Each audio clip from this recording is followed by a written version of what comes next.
Chapter 8. The Los Angeles airport was so bewildering that Pamela was almost in tears by the time he steered their rented car into the maze of freeways. "What do I look for?" he asked her as the enormous green and white signs loomed and passed overhead. "Look for Sunset Boulevard," she said. "That'll at least be— Look out, John! That'll at least be a place to start."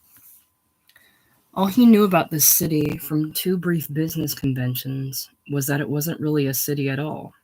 It went on for miles in all directions without ever becoming a city. And the part of it called Hollywood was the most elusive of all.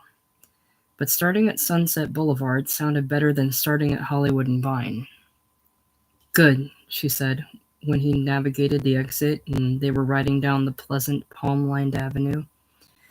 "Now, if we just stay on this for a while, it ought to turn into the Strip." It did, and they checked into a motel not far from Cyrano's.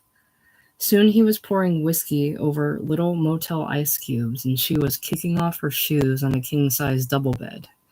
If nothing else, they were here.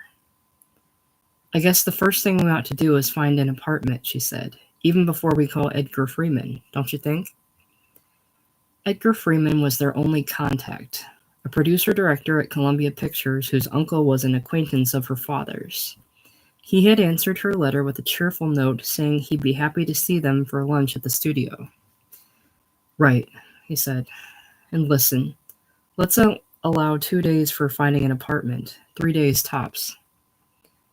It took them 4, and the place they found wasn't very rewarding. It was on one of the streets running south off the Strip, and its only real advantage was in being on the ground floor with a private entrance. The living room was decorated mostly in the colors of cantaloupe and honeydew. It was habitable once they'd removed the large-eyed Keene reproductions from the walls, and the bedroom was better, but the whole place looked as impersonal and transient as a motel suite. "Hell, it's only temporary," he said as they unloaded bedclothes and kitchenware and groceries from the car on the 5th day. "We'll find a better place once we know our way around. Besides, it's cheap and convenient and it's got a phone. That's all we need for now." "I'm so glad we didn't get involved in a 2-year lease," she said, "or anything like that." He watched her while she called Edgar Freeman, watched her tense, artificial smile when she said, "I'm so glad you remember me." And then the joyous dip of her head when she said, "Today? Well, that would be marvelous, if you're sure you're— All right, fine then." 12:30. "Fine then, Mr. Freeman." And they were driving up to the parking lot outside the big, forbidding hulk of Columbia Pictures, and she was carrying a copy of the Bellevue script on her lap. "Freeman?" said the uniformed man who sat just inside the door, screening all visitors. "Second floor, 4th door to your left." And the little metal sign there read, "The Freeman Company." "Just a moment," said a pretty young secretary who was evidently British. And in a moment out he came, a tall, slender man, elegantly dressed in the Eastern Madison Avenue style, shooting his cuffs and smiling as if Pamela and Wilder were the two people he wanted most to see in the whole of his busy day. Come in, sit down. I'll be with you in just a second," he said, and he ushered them into a big sunlit room where 4 or 5 other men were standing. He made the introductions so quickly that Wilder could remember none of the names, and then he returned to what had apparently been an interrupted conversation. There was nothing to do but sit in one of the deep sofas and wait. "I think that's the answer, Edgar," one of the men was saying. "If we can't get any support here, we'll take it to Japan." "It's a long shot," Edgar Freeman said, "but it's worth a try. Let's get Sarah in here." He sat at his ample desk and pressed a button, and the young British girl came in. "Letter to Mr. E.C. Moyoto, executive producer, Japanese World Films Incorporated, Tokyo, Japan.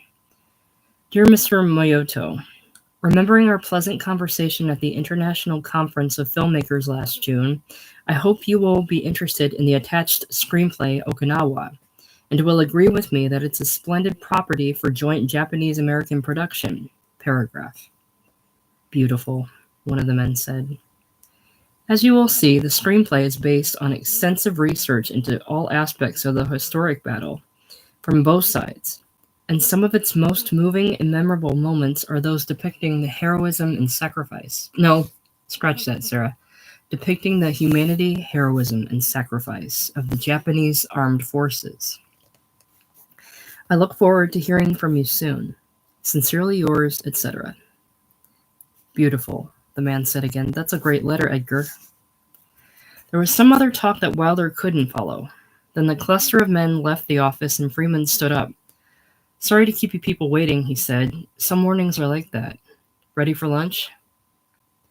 The executive dining room served no liquor. That was Wilder's first disappointment, and had no windows. But an Italian sex goddess sat 2 tables away from them, and there were recognizable, if lesser stars nearby. I ought to be celebrating today, Edgar Freeman said. It's my 40th birthday. Sort of a milestone. I guess all it really means is that I can't call myself a young director anymore. Have to move aside for the new generation. How many pictures have you made, Mr. Freeman? Pamela asked him. Oh, let's see. And he studied a sauce-dipped shrimp on the tines of his cocktail fork while he thought it over. 72? No, wait. 74. 74 pictures? Oh, it's not a record. Comes close, though, for a man my age, especially since nearly all of them showed a profit. I did most of them for Bonanza International over the past 12 years. A lot of people badmouth BI, but I enjoyed a very happy relationship with them. Wait a minute, she said. Are they the people who do those teenage beach pictures? Beach pictures and bike pictures, right. Also horror pictures. BI was the first to understand and exploit that market, and they've done extraordinarily well. They're very sound, astute businessmen. Generally, when you hear someone knocking BI in this town, it turns out to be envy, pure and simple. An awful lot of people would like to know how they do it. I came over to Columbia because I thought it was time to get into a more ambitious kind of product, maybe catch up with my European reputation. I have quite a critical following in Europe, you see, especially in France, especially for my horror films. But so far, I must say I'm not very pleased with this studio. He popped the last shrimp into his mouth and shoved the ice dish neatly to one side. Was certain of the ruling executives anyway. We can't seem to get together on properties, he said. We've developed 3 or 4 good scripts, what I consider good scripts, and none of them has generated much enthusiasm. First, I gave them a really exciting Civil War Western. What's a Civil War Western? Wilder asked. Northern cavalry, stockades, escaped Southern prisoners, Indians, chases, gunfights, a rape, thank you, he said to the waiter, accepting a plate of beef and kidney stew. Then I gave them a good solid gangster script based on the St. Valentine's Day Massacre. And now I've given them a World War II piece about Okinawa. It's like pulling teeth. If we don't agree on something, I'll go over to another studio. Well, tell me about yourselves. What have you got there? And he reached across the table to pluck Bellevue from beside Pamela's plate. I don't think you'd be interested in that, she said quickly. It's an experimental short feature. Some friends of ours. Screenplay by Jerome Porter, he read aloud. Is that the same Jerome Porter who wrote Burn All Your Cities? Yes, I didn't know that was... It hasn't been released yet, Edgar Freeman said, but everybody's talking about it. The director is a young man named Julian Feld. Apparently he's done quite a job. Oh? Well, actually, Julian directed this picture too. It was filmed, you see, back in the East, but it was never edited. That's so, he said, thumbing the pages of the script. Well, you travel in good company. Are they out here now? She inquired, Jerry and Julian. Either here or in New York. They're probably working on new things. I imagine they'll be very busy young men from now on. How do you people feel about dessert? Rum cake or chocolate parfait? God, Pamela said when they were out in the parking lot. Beach pictures, bike pictures, horror pictures.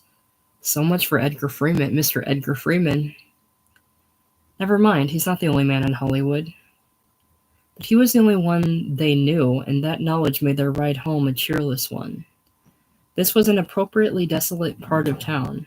an Orange Julius stand, a gas stations, a mammoth drugstore, the grubby white edifice of the Hollywood Palladium.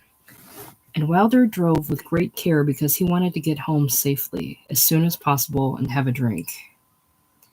Even if Jerry and Julian are here, Pamela said, walking around the apartment with a tinkling glass, how do you suppose we'd ever get in touch with him? And even if we got in touch with him, what could they do? I don't know, baby. We'll just have to, play it by ear. He wasn't quite sure what he meant by that. Play what by ear? What did they have to play? But it sounded like a good answer, and he trusted the whiskey to ease them both through the rest of the afternoon. Burn All Your Cities opened in a great many theaters across the country the following week. They read about it in the Los Angeles Times, and there were very favorable reviews. In his first time out, young Julian Feld displays a formidable directing talent. Jerome Porter's muscular screenplay is a faithful rendering of the Chester Pratt novel, and Feld makes the most of it. Few viewers will come away from Burn All Your Cities unmoved. Many are sure to find it one of the top cinematic experiences of the year. Pamela wrote letters to both of them, addressed in care of the production company, and while waiting for answers, they explored the city. Beverly Hills looked suitably rich, but the houses, at least those that could be seen from the road, were too close together. The Hollywood Hills were prettier, and some of them commanded nice views, but the canyons led too quickly into the enormous suburban waste of the San Fernando Valley. Downtown Los Angeles held no surprises and seemed to promise that the best parts of the town must lie to the west. When they drove out to the beaches, they found only sandy, weather-beaten slums. Time and again, they came home weak with hunger and the need for a drink, feeling oppressed. They had plenty of time and plenty of money, but neither was much consolation. Go home for a drink, Pamela said one afternoon. That's all we ever do. We go home for a drink, or 3 or 4, and then we try a new restaurant and have 2 or 3 more, and then we go to bed. If only there were someone to call, someone to go and see, just anyone. He might have reminded her that the whole crazy idea of coming out here with no prospects had been hers, but he didn't want to risk a quarrel. It was bad enough being in this together. It would be unendurable if they were at each other's throats. Take it easy, baby, he said. Something's bound to turn up. A letter from Jerry came at last with a New York postmark, and she tore it open with trembling fingers. Glad you're both in L.A. and hope to see you if I come out again. Cities was something of a hit, as you may have heard, and Julian and I are deep into other projects now. I do know a man out there who might be interested in co-producing Bellevue. He is very rich, kind of gentleman producer, always on the lookout for what he calls artistic properties, and not a bad guy at all. His name is Carl Munchin, and he lives in Malibu. I'll write him today and tell him about you two. You can take it from there. And they were still counting the days before it would be safe to call Carl Munchin when Carl Munchin called them. The nicest thing that had happened to them in Los Angeles so far. Why don't you drop a copy of your script in the mail to me, Mr. Wilder, he said, then I'll read it and get back to you. That meant a few more days of waiting and of being afraid to leave the apartment because the phone might ring. But Munchin did get back to them. I think it has possibilities, he said. I knew it would be well written because Jerry Porter is a good writer, but I didn't expect the material to be so interesting in its own right. Listen, can you come out here this afternoon so we can talk about it? He lived in a part of Malibu they could have never discovered on their hopeful visits to the shore, many miles north of the public beaches, in a big house that was well hidden from the road. The house itself was a wondrous blending of out and indoor luxury. There was so much furniture on the broad patio that it seemed like a living room, and so much vegetation in the living room that it seemed like a patio. He was a big tan bald man with a small tan wife, and they wore matching safari jackets. Helen Munchin never took her eyes off her husband's face when he was talking, and she looked wholly absorbed. Only in the intervals of his speech did she allow her gaze to stray from him, and then it met the visitor's eyes in a way that said, "Isn't Carl wonderful? Aren't I the luckiest girl in the world?" The way it stands now, you've got a nice little art house piece, he said. They were drinking gin and tonic on the patio while the sun set in the gleaming Pacific. It could fill out the bill with some short foreign film, probably get a few bookings in New York, maybe one or two in San Francisco, and forget the rest of the country. Might do better in Europe, but not much. Whereas what I have in mind would be a selling proposition as well as an art piece. I mean, a commercially viable property. Let me fill you in. First of all, there's one central weakness in your script. Your protagonist, the man all this Bellevue business happens to, is never really characterized. We planned it that way, Wilder said. We wanted him to be a sort of nameless observer, you see, a kind of everyman. Impossible. You can't start with an everyman. And Carl Munchin wagged his forefinger from side to side, smiling cannily like a high school English teacher about to make a trenchant point. Only through the particular can you find the universal. He paused to let that sink in. Then he got up and began pacing the flagstones in his clean desert boots. I mean, who is this guy? He demanded. What's he like when he's not in Bellevue? How does being in Bellevue change his life? I want a revised, shortened version of this script of yours to serve as part 1, you see. Then I want to see a part 2 and a part 3. You follow me? I'm not sure, Wilder said. What would happen in parts 2 and 3? We'll have to get ourselves a good writer and work it out. Just as a guideline, I'd say build him up for another breakdown, a real breakdown, in part 2, and then in part 3, let him have it. Pull out all the stops. Oh, if this were 1945 or 46, I'd say play it differently. Put him in the hands of a brilliant psychiatrist. Let part 3 be his struggle to a miraculous recovery. The analyst helps him remember some childhood experience that clears up all his problems. But people aren't buying that stuff anymore. Today's audience is more sophisticated. I say, let him go crazy. Wipe him out. Would he commit a crime, Wilder said, like assassinating Kennedy or something? That might work, except everybody knows who assassinated Kennedy. Besides, I don't think he has to commit a crime. Just let him get so he can't live in civilized society anymore. Make him a real paranoid schizophrenic. If our writer doesn't know how to handle that, we'll send him out to Camarillo with a tape recorder. Where? Camarillo, the state hospital. Go out there with a tape recorder, listen to the way those people talk, might pick up some good ideas. Wilder said. Well, what do you think, Pamela? She took a neat sip of her drink before answering, and then she addressed Munchin. I'm afraid I still don't see why something can't be done with the picture as it is, she said. I don't know if John made this clear to you, Mr. Munchin, but it's already been filmed. It was never finished, never cut, that is, but it was filmed and directed by Julian Feld, the man who did Burn All Your Cities. And even if it were limited to an art house distribution, isn't there a good chance that it might lead to other things, bigger things? Sure it might, Munchin said. You'd always have that hope. But just for now, we're talking about what's of interest to me, right? He smiled engagingly, displaying many clean, strong teeth. The 3-part version is of interest to me. The short version is not. She wouldn't let him go. Well then, do you know anyone or know of anyone who might be interested? Honey, he said, still smiling, even if I did, I wouldn't tell you. She looked stung for a second, until Helen Munchin's happy laugh announced that he was only teasing, and over the pouring of fresh drinks, he went back to his plan. Put a man in Bellevue, let him go back to whatever problems sent him there, let those problems work on him until he's up to the breaking point, and then watch him break. Watch him go down beyond the reach of any psychiatric help. That, Carl Munchin said, was a story. The kind of material a good writer could sink his teeth into. And getting a good writer would be no problem. This town's crawling with writers. If we can't get Jerry Porter, we'll go to an agent. I'm in touch with 2 or 3 of the top agencies, and we'll have a first-rate writer working for us in no time. Well, I don't know, Mr. Munchin, Wilder said. We'll have to think about it and talk it over some more. Sure you will.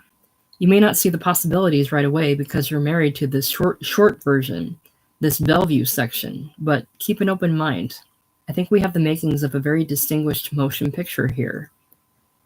And when he said a very distinguished motion picture, his wife gave a little shudder of pleasure. Then she stood up to indicate that the cocktail hour was over. "We'll get together on this again soon," Munchin said. "Meanwhile, can you leave a copy of that script with me? I'd like to show it to a few people, kind of sound them out." "Well, it's been very enjoyable. Talk to you later." "And we don't even know who the man is," Pamela said as they rode back along the Pacific Coast Highway. "Jerry says he's a kind of gentleman producer. But what's that, for heaven's sake? Besides, I think his big idea is lousy, don't you?" "I don't know. Still thinking about it." "Oh, I'm so disappointed. I thought he'd want Bellevue in its own right. And here he takes off on this whole new tangent. John, do you realize where we'd be if only Julian had finished this picture long ago? We'd have come out here with a whole finished thing to sell. We'd have been able to deal with distributors instead of groping along around among the Edgar Freemans and the Carl Munchins." He told her to forget Edgar Freeman. He said Munchin was different. Munchin had said he'd show it to some people, and that could lead to almost anything. "I don't think it was a bad day's work, baby," he concluded. And as he steered down the highway, he planned other ways to cheer her up. They would go to the best restaurant they found and drink just enough to restore the dwindling glow of the Munchin's gin. Then they'd order whatever looked best on the expensive menu with wine, and through it all he'd make her see that Munchin's idea wasn't necessarily so lousy after all. "Yes, it is," she insisted, turning the stem of her brandy glass between her fingers. "It's asinine. It suggests that anyone who spent a week in Bellevue is destined for a life of madness. What kind of nonsense is that?"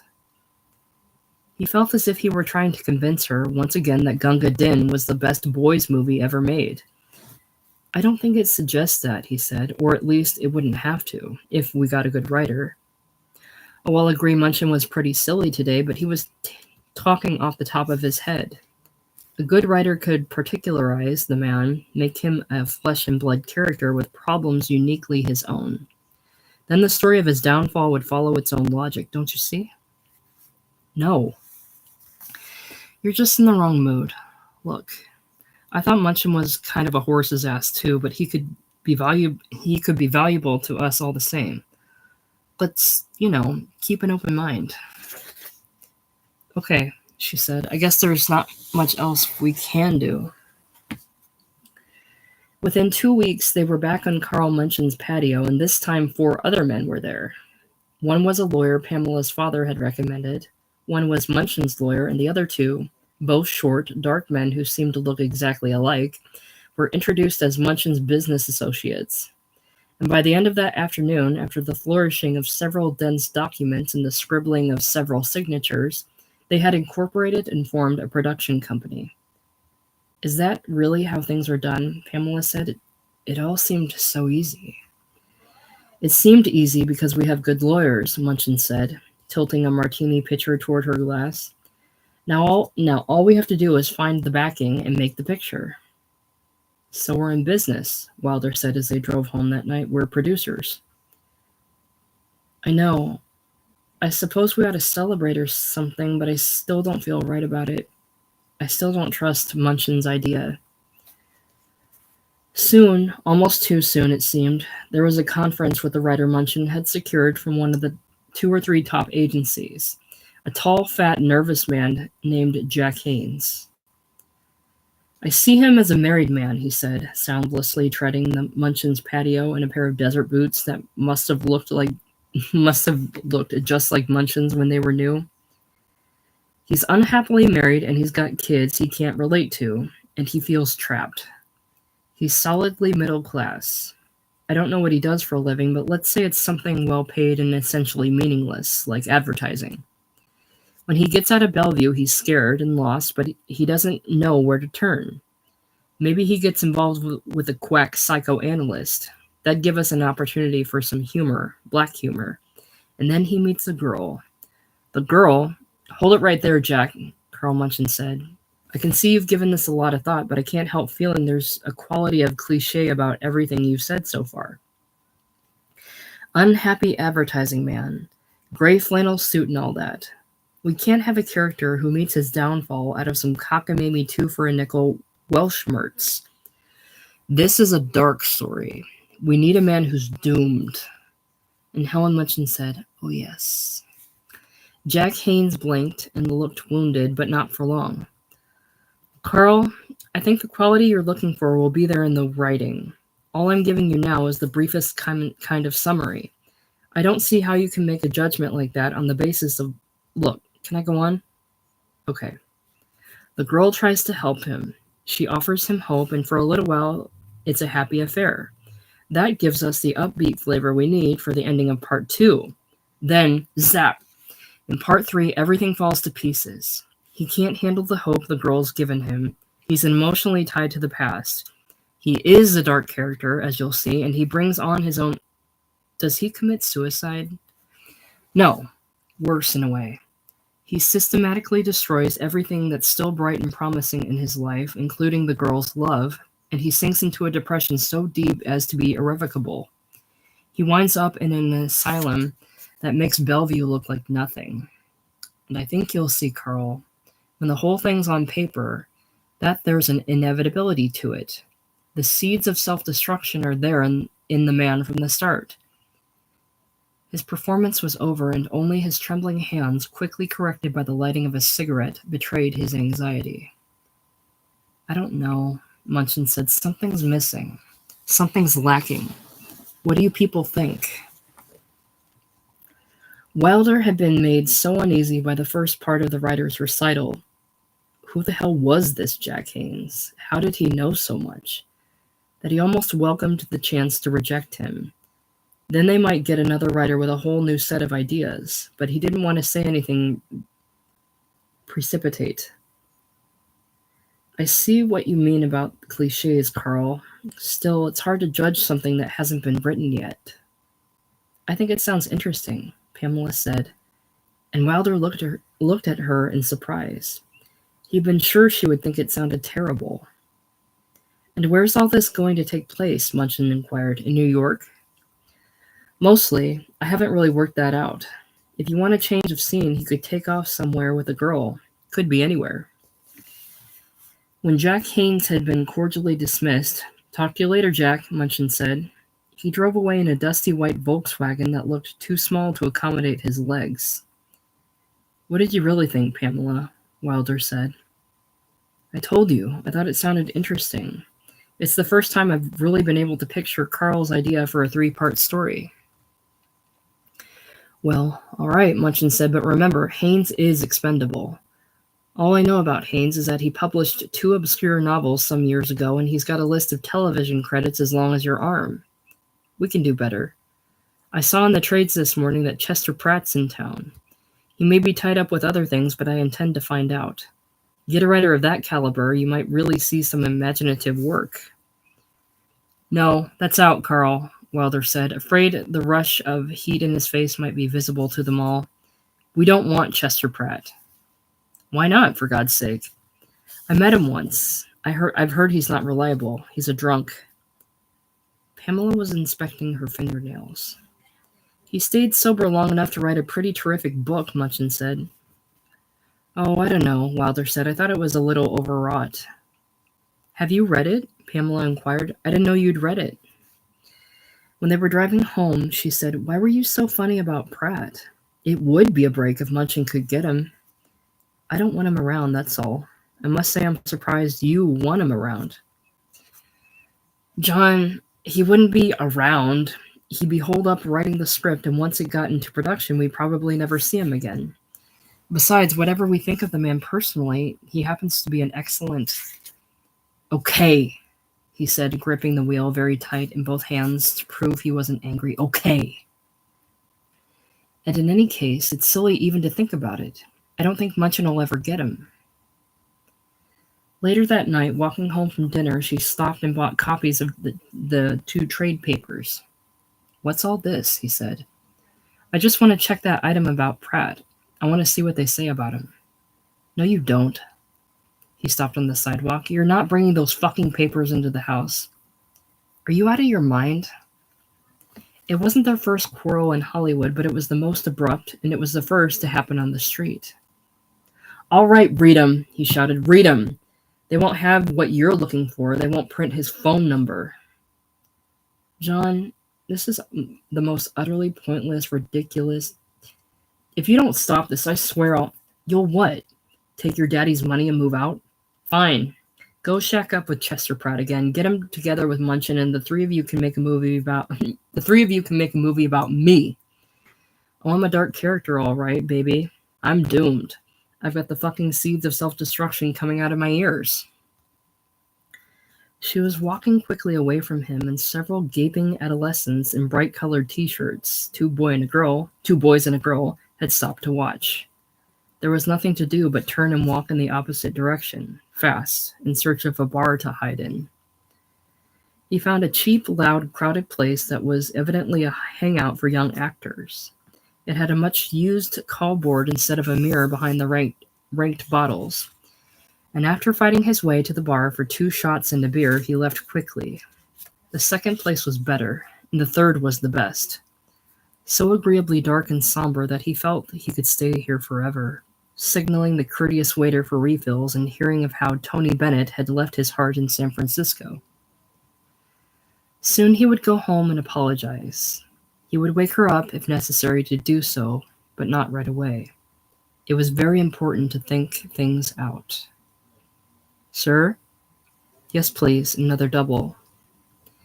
He was faltering, staggering drunk by the time he got home. He thought at first that instead of waking her to apologize, he would crawl in beside her and pass out. But he couldn't even do that. He wasn't sleepy. He sat on the living room sofa, tapering off on beer, waiting for sleep. And he was still there, awake and whispering to himself when daylight crept through the Venetian blinds. Good news, Munchin said on the phone a few days later. It isn't final yet, but I think we're going to get Pratt. Oh, Wilder said. His agent asked for the script yesterday, and Pratt's reading it today. So listen, assuming he likes the property, what day do you think you two could come out here to meet him and talk it over? Well, don't count on me, Carl, he said, and the phone trembled slightly in his grip. I don't want to see him at all. Hold on, I'll ask Pamela. She was sitting in an armchair across the room. She had been reading Sight and Sound, but she dropped it when the phone rang, and now as he relayed the message, she drew a section of her lower lip between her teeth and bit it. Her eyes were wide. God, she said, I don't know. She doesn't know, Carl, he said. She'll call you back in a few minutes when she's made up her mind, okay? And when he hung up the phone, he said, Okay, baby, it's up to you. I won't go at all if you don't want me to, she said. You know that. He hadn't shown it, and it pleased him, but he didn't want to show it. No, you'd better go, he said. You're one of the producers. Well, so are you. If you go alone, he might never even know I'm connected with it. He already knows your name's on the script. Oh, I didn't think of that. In the end, she called Munchin and agreed to go on whatever day was most convenient. On the appointed afternoon, she took longer getting dressed than usual, trying different dresses until he said, Anybody'd think you're worried about how you look. Oh, you're right, she said. This is silly. I'll just wear a shirt and some old slacks. You sure you don't want to come? I'm sure. But after she was gone, he walked to the floor with his fist in his mouth. Why hadn't he gone along? Wouldn't it have been better to let Pratt see she had another man? He had a drink, just one, he promised himself, because he wanted to be alert and keen, and settled down to wait for her. When she came back, he studied her closely, weighing her every answer and every glance for signs of duplicity, and he had to admit there were none. How was it? Oh, it was pleasant. At least he was sober. How'd he act when he saw you? He was very discreet. He just said, We've met, when Munchin started to introduce us, and after that, it was all, strictly business. I thought he had some interesting ideas. I wish you'd come along. Chester Pratt was retained to write the screenplay, and since it would take him a few months to finish it, they were left with nothing much to do. They spent time at Munchin's meeting several directors, and they spent time with real estate agents in futile search of a nice little house in the hills. But for the most part, their days were empty. "We might as well do something with all this time," she said. "Do you want to go up to San Francisco for a few days, or down to Mexico?" But they did neither. Chapter 9. "And what seems to be the trouble, Mr. Wilder?" said Dr. Burton L. Rose of UCLA. "There's no real trouble, Doctor, but I suppose you could say there might be. I really only came to get my prescriptions refilled. Here, look, I brought the bottles. And then on the way over here, I thought of a few things I'd like to talk about." As soon as he'd said that, he'd regretted it. Dr. Rose was a very small, slight, pale man who couldn't have been over 30, with humorless eyes that started unblinking at his visitors. His office, deep in the labyrinth complex of the medical center, was barely big enough to contain a desk, 2 chairs, and a psychiatric couch that looked obscenely out of place. How could anyone talk to this solemn, staring boy in this claustrophobic room? The doctor frowned over the labels of the pill vials and reached for his prescription pad. "How long have you been on these medications?" "These 4, you mean, or medications in general?" "These 4 to begin with." Let's see. About 3 months. Before that, I was taking something else, another combination of drugs. Dr. Brink used to change the prescriptions quite often, you see. I've been on drugs of one kind or another for 2.5 years. "And what did you want to talk about?" Wilder's hand went involuntarily to his brow, and a small patch of skin near his eye began to twitch. "I don't know. It's very complicated. If I started telling you everything, it would take all day." "You've been feeling a good deal of anxiety?" "I'm not sure if anxiety is the right word, but yes, I guess that's about it. It's just that there's so much I'd have to tell you to explain it. Even begin to explain it. For one thing, I haven't been sleeping well, and I think I've been drinking too much." "Didn't Dr. Brink tell you not to drink when you're on these medications?" "He said one drink would have been about the same effect as 2. Look, maybe I don't want to talk to anybody. Maybe all I need is to have my prescriptions changed again. Could you help me there? Could you put me on a stronger antidepressant or a stronger psychic energizer or something?" "I'm not a magician, Mr. Wilder, and in any case, I can't change your medication without knowing more about you. If you'll sign a records release form, I can write to Dr. Brink and have him send me an abstract of your history." "Okay." The doctor opened a desk drawer in search of record release forms, and now, freed from his scrutiny, Wilder let his eyes roam around the tiny office. On the desk blotter were scattered 6 bright foil-wrapped chocolate mints, the kind sold at checkout counters for 2 cents apiece. And by leaning forward and peering over, he could see many crumpled foil wrappers in the bottom of the tin wastebasket. Maybe Dr. Rose was trying to quit smoking, or maybe he was a candy freak. Maybe when he had no patience to stare at, he sat here alone, staring at the wall and masticating the chocolate and the cheap cream filling, compulsively easing some dark and secret neuroses of his own. "If you'd like to arrange a series of appointments for psychotherapy," he was saying, "let me know. In the meantime, I would suggest very strongly that you stop the alcohol." On the way home, Wilder thumped the steering wheel several times with his fist and said, "Shit, shit." "What's he like?" Pamela inquired. "He's a jerk. He's not much older than you, and he has an office about as big as a phone booth, and he stuffs his face with chocolate mints all the time. The hell with him. At least I got my prescriptions refilled." "Did you ask him to put you on something stronger?" "He says he can't until he writes to Brink." "Oh." She was reading a copy of Newsweek, probably the movies section. He fixed himself a drink without asking if she wanted one. He was reasonably sure she'd say it was too early. "I've got an idea," he said after a while. "Let's go to one of those big, opulent restaurants on La Cienega, where they have fountains and strolling violinists and the whole works, just for the hell of it."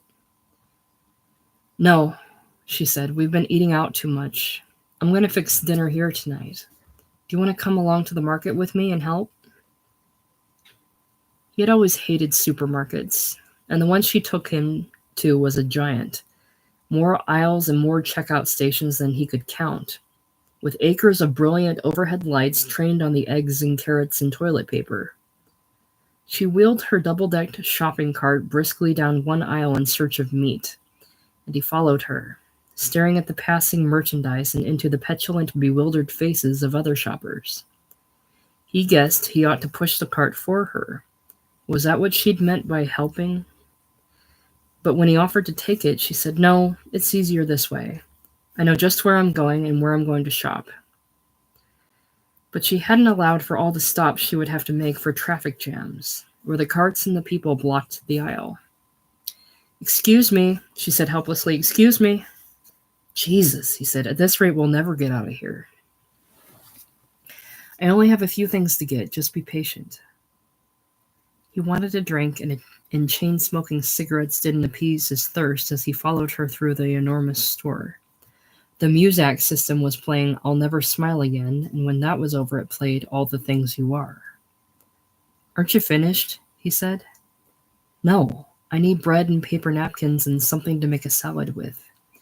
Also, we need some comic cleanser and some toothpaste and a few other things. Why don't you wait for me at the front?" "No, that's okay." "Please," she said, "I don't want you tagging along and suffering this way. You're like a little child." On his way to the front of the store, excuse me," he passed Dews and Oxdal and Brillo. Then he passed Grape Nuts and Post Toasties and Cheerios, and a great many other bright things until he found what he would suddenly knew he'd been dreading all along. A tall revolving display of Marjorie Wilder's chocolates. It was a six-sided rack mechanized by some mysterious electric motor in its depths. It held hundreds of candy boxes, and it seemed to be turning to the slow, seeping rhythms of the Muzak system. "To have, to give," read the cardboard sign, "the aristocrat of fine candies." What would happen if he pushed the damn thing over? Would women scream? Would men come running? Would somebody call the police? He kept both fists tight in his pockets to restrain the impulse. Several of the boxes in each row were open to reveal their plump and succulent contents: nougat, coconut cream, English toffee, nut fudge. And he remembered sitting in wholesale offices long ago with a salesman who said, "Taste one, just taste one, be our guest." How fine it would be to see the whole elaborate structure toppled to the floor, boxes dented and smashed, chocolate spilled and rolling in the dust under people's feet. "I'll be through in a minute," Pamela said, pushing her cart up close to him. "What are you looking at?" "Oh." "Hey, listen," he said, plucking a box of chocolates from the rack and dropping it in the cart. "Let's give Rose some decent candy to eat." "Let's do what? Give who?" "Rose, my little buddy out at UCLA. Here, let's get him too." That was when it happened. He was leaning with one hand on the edge of the cart. With the other he reached for the second box. When the cart rolled forward under his weight, he lunged heavily into the display rack, and down it went, scattering boxes, spilling loose chocolates in a spectacular crash on the linoleum floor. A woman did scream. One of the checkout girls and 2 or 3 young men in white had come scurrying from different directions. "Come on, quick," he said, grabbing her arm. "We got to get out of here." And he forced her through the crowd, around the last of the checkout counters, and through a big automatic door marked "Out." "John, this is crazy," she said breathlessly on the sidewalk. "Quick, hurry, get in the car. Those slobs are going to call the police." "Why would they do that? It was an accident." "It was an accident on purpose. I've been wanting to knock over one of those fucking racks for years. Never quite had the guts." He wrenched the car into drive and winnowed swiftly out of the parking lot, nicking the bumper of another car. Will you watch your driving, John? I left my shopping in there. Tough. I don't happen to feel like spending 3 hours explaining the story of my life to a supermarket manager while the cops take notes, that's all. If you give a shit about me, you'd see what I mean. Swerving through traffic, driving foolishly and fast, he took her to La Cienega and to the very kind of restaurant he'd suggested before. Opulent, with a trickling fountain in its vestibule and a group of violinists strolling among its rich tables. Something from the bar, sir? Yes. Please, couldn't we just order some food? No. I'll have a double bourbon on the rocks. I've never done anything quite so silly in my life, she said. Running away from that store like a pair of thieves. How can I ever go back there? Nobody will recognize you. It's a big town. I'm worried about you, John, she said. It's not just the drinking, though. It's not just the drinking, though God knows you've been drinking too much. It's something else. Something worse. I don't think you're well. Thanks for the information, he said. I believe I'll have another drink. Then at her insistence, they ordered New York strip sirloins, which turned out to be the heaviest slabs of meat he had ever seen. He looked fixedly at his portion and knew that if only he could cut it into it and eat some,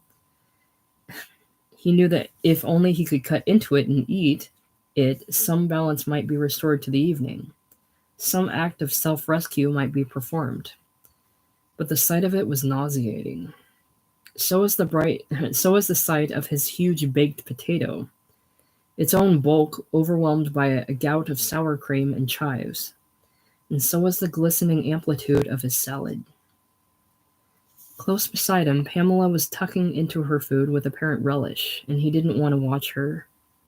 The only thing on the table that held any appeal for him was his half-finished whiskey. He picked it up, swirled the ice, and drank. Then he sliced out a small wedge of meat and chewed it mightily, but it was almost impossible to swallow. You enjoying that? He asked her. Yes, it's delicious. Good. I'm not hungry is all. You go ahead and eat. I just don't happen to feel like watching you is all. It makes me a little sick to watch you, as a matter of fact. She laid down her knife and fork, still chewing, and then she swallowed. All right, tell me, she said. What's the matter now? They're doing it again. Who's doing what? Everybody in this whole place, staring at me, looking at the fat guy over there in the silk suit. Or look at the fat guy over there in the silk suit. Don't look now. And those two painted up old whores in the corner. And that bunch of flaming faggots near the door. John, nobody's staring at you. You're hallucinating. Hallucinating, huh? You like that word. You planning to have Chester Pratt work that into the screenplay? Look now. Look at the guy in the silk suit. Look at every single person in... John, this is absurd. You're acting paranoid, right? Is that another one of your favorite words? I wasn't going to say that at all. All right, look now if you don't believe me. Everybody in this whole fucking restaurant is... They're not. Yes, they are, goddammit. What the fuck do you think I am, crazy? And from the corner of his eye, he saw the waiter advancing on their booth with quick little steps. Sir, I'll have to ask you to keep your voice down. The waiter was old and soft and Italian. All right, he said. Far across the room, the strolling violinists seemed to increase their tempo. Do you want to leave, John? No, I don't want to leave. I want to sit here and finish my drink. Fuck 'em. Go on, eat, goddammit. But instead of eating, she covered her face with both hands. Oh, Jesus, he said. That really rips it. Look, I'm warning you. If you start crying here, there's going to be trouble. Stop it now. I said stop it, goddammit. Look, you want me thrown out of here? They can do that, you know. If you go on crying and I go on yelling at you, they'll throw me out of this fucking faggot joint. "Stop it," I said. The old Italian waiter was back, holding up both hands in supplication, and now poised behind him were three young, stronger waiters. "Sir," he said, "I spoke to you before. I must ask you to keep your voice down." Wilder laid a $10 bill on the table and then a second and a third. "That should cover it." "There," he said. "Now, why don't you go fuck yourself?" "Oh, John," Pamela said. The old waiter stood dumbfounded, opening and closing his mouth, and the three younger men suddenly converged around him, one of them pulling the table away from the booth. "That's all she wrote, mister," he said. Wilder was on his feet, hauling off for a swing at the man who'd said that, but his wild looping right was neatly blocked by the man's forearm. And then suddenly all three waiters were on him, one of them clamping his neck in a painful half-Nelson. They had him off his feet and struggling in their arms. They dragged and carried him among the other startled diners as the violins played on. "That's all she wrote," one waiter kept saying through gritted teeth, until one of Wilder's flailing hands found his throat and he pressed his thumb as hard as he could into the man's Adam's apple. From somewhere behind him he heard Pamela crying, "Oh, don't, wait, stop." They were carrying him down the dark corridor and past the dribbling fountain. He felt that some semblance of pride could be maintained as long as he held his grip on the windpipe of the man who'd said, "That's all she wrote."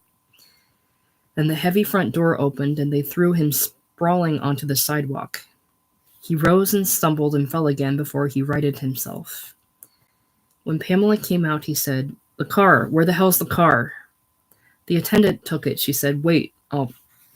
But the attendant was already sprinting away to get it, and in less than a minute they were away from the place, driving too fast down La Cienega Boulevard. "I want you to stop this car," she said in a surprisingly strong voice for someone who'd recently been crying.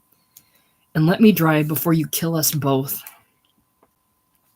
But he insisted on driving himself, while she huddled in fright against the passenger's door. He took several wrong turns, caused other drivers to blare their horns at him for changing lanes too abruptly, and once scraped the fender of another car. When they were home at last, he fixed himself a drink. She had one too, and then she broke it to him. "I'm moving out, John," she said, pacing the carpet with her glass in her hand. "I can't take this anymore. I found another apartment today while you were at the doctor's, and I left a deposit on it. I'm planning to move in the morning." He was stricken. "Oh, baby, don't do that. Please don't do that." But at the same time, he was mildly relieved. With her out of the place, it would be possible to drink at any time of the day, even in the morning. Besides, she would have to keep in close touch with him so as not to miss any meetings with Munchin. He'd get her back. "There's no phone there," she said, "but as soon as I get one installed, I'll let you know. That way we won't miss anything with Munchin." "I'm sorry, John, but I can't live this way." "Listen," he said, "I'll take my emergency kit." "Your what?" "Brink gave me a special set of pills to take in emergencies. Times when I feel like I'll take them now." "Oh, John, you're too much. Do you honestly think pills are the answer to everything? You can't change your whole personality with pills." "I don't want to change my personality. I just want to get so you can go on living with me." "Well, you better forget it. No pills are going to fix that. Do you want to sleep on the sofa, or shall I?" "I will," he said. At least the sofa would give him easier access to the liquor supply. "Listen, Pamela, please reconsider this." "I've been reconsidering it for weeks. Now I've made up my mind." For the fourth night in a row, or was it the fifth, he hardly slept at all. No amount of whiskey could make him drowsy as he sat or sprawled on the sofa and tried to think things out. And he watched the morning break through the closed blinds. "I'll just make some coffee," Pamela said, coming sleepily out of the bedroom. "I don't want to go through a whole breakfast scene before I leave." And they went through no scene at all. They decided she would keep the car. He could rent another one. Then he helped her with her suitcases, and she was gone. There wasn't even a chance to wonder whether he should kiss her goodbye. The first thing he did when he was alone was go to his own suitcase and find a Dr. Brink's emergency kit. 3 vials of pills with names he forgot as soon as he'd swallowed them at the bathroom sink.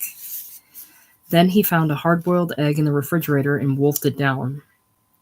And then he sat on the sofa with a light whiskey and water and tried to make plans. It was on the third day that things began to close in. His watch had stopped, but the Venetian blinds showed that it must be past noon, and he decided he'd better get out. Once he was out, walking along Santa Monica Boulevard, he decided he'd better have some food. He had eaten only scraps from the refrigerator and cheap hamburgers from a corner stand since Pamela left. There was an all-day restaurant within walking distance, one that he and Pamela had often gone to, and he went there now, determined to stuff his guts. He would have a big Western breakfast of steak and eggs. Something from the bar, sir? No, thank you. Or, wait, yes, I'll have a Bloody Mary. And over his second Bloody Mary, while trying to work up the courage to attack his cooling food, he discovered that everyone in the place was staring at him. It was true this time. But these people, unlike the ones in the other restaurant, didn't seem unfriendly. They seemed to be pitying him. They turned quickly away when he caught their eyes, but it was clear from their expressions that they'd been staring as if to say, "Look at that poor guy." He sat up straighter in his chair, put his hands on the table to steady them, and tried to imagine how he looked to others. He was dressed well enough, a clean shirt, clean corduroy jacket, and clean slacks. And except for the fact that he hadn't shaved this morning, he thought there could be nothing the matter with his face.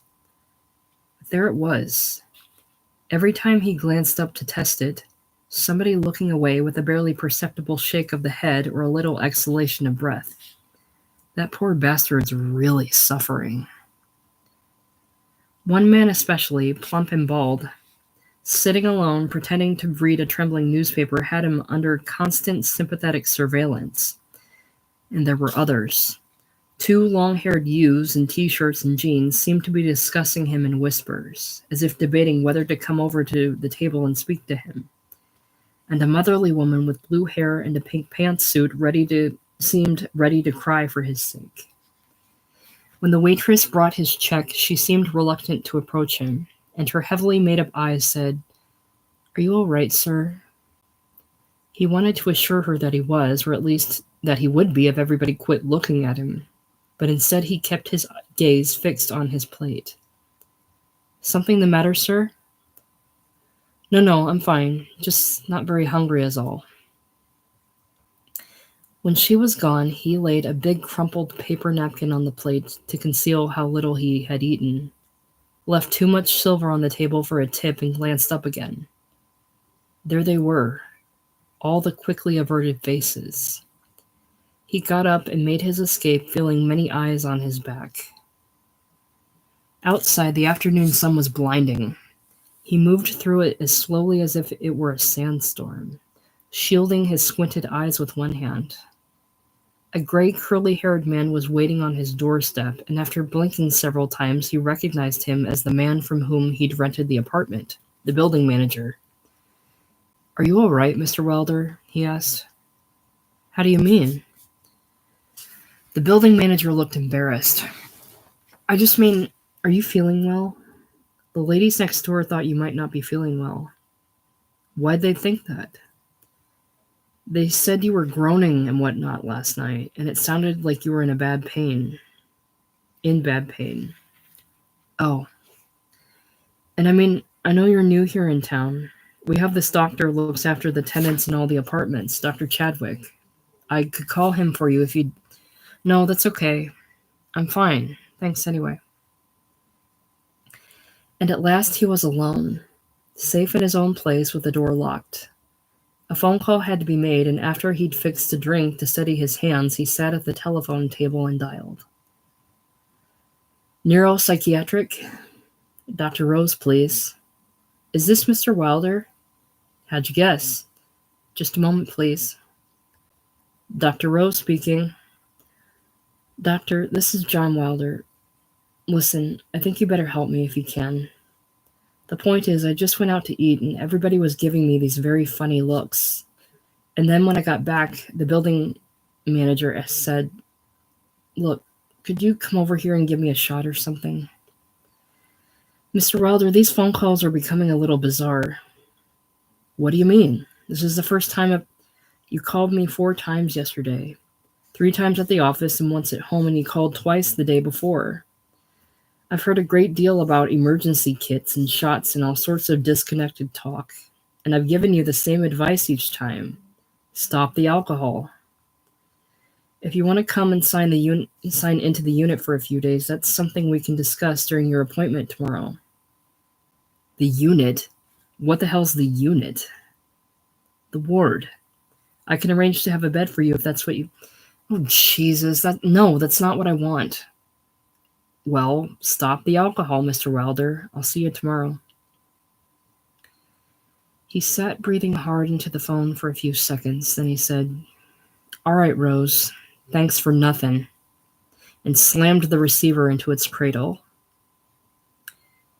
He must have slept a little after that, because when he looked up again, the Venetian blinds glowed with the colors of sunset. Operator, I want to make a person-to-person call to Dr. Myron T. Brink in New York City. I don't have the number, but it's in Manhattan on the east side. Dr. Brink's office. Long-distance calling Dr. Myron T. Brink. Who's calling, operator? It's okay, operator. I'll talk to that lady. Hello? Is this Mr. Wilder? Did I talk to you yesterday? Yes, sir, several times. I told you Dr. Brink will be out of the country until the 2nd week in June. You did? Well, look, did I ask to speak to one of the other doctors? Sir, I told you Dr. Grady was handling Dr. Brink's patients, but you said you'd rather not talk to him. I did? Well, scratch that, okay? Now we're getting somewhere. Put him on. Dr. Grady here, said a voice with an Irish accent, and Wilder did his best to tell him what the trouble was. When he got to the part about the emergency kit, the doctor made him stop, go and get the bottles and read their labels aloud. Then he said, "You mean you're drinking with those in your system? It's a very bad idea, Mr. Wilder. All I can tell you is to cut out the alcohol at once. Beyond that, there's nothing I can do for you at this distance." The sky beyond the Venetian blinds was black when he made his next call, or at least the one that seemed like his next. Person to person to Mr. Paul R. Borg in New York City, operator. I don't have the number. I used to know it like the back of my hand, but I've forgotten a lot of things. John, where are you? Out in Los Angeles.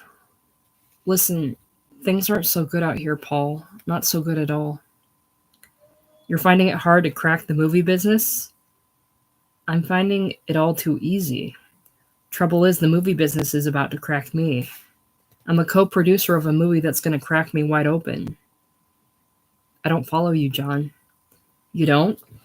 That's funny. Everybody else is following me like a dog. Another thing, my girl's gone. I can probably get her back if I want her, but she's gone for now. Moved out on me. Listen, did I just say if I want her? That's what it sounded like. I'll be damned. I guess I did say that. Thought I was crazy about the girl. When she left me before, I damn near died, but now I guess I really don't know if I want her back or not. Funny. The trouble is, she's too damn ambitious for my blood. She's on the make. I don't mean sexually on the make, though I guess she's probably that too. I mean, nothing's gonna stop her until she's the first female Samuel Goldwyn or something. Listen, I'll tell you why I called, Paul. I wanted to ask you a question. How do you think it'd be if I called Janice? Well, John, I think that would depend entirely on what you have to say. Also on the way you say it. If you've been drinking, I don't think it'd be a good idea. Why don't you wait until you've had a good night's rest and then... Are you kidding?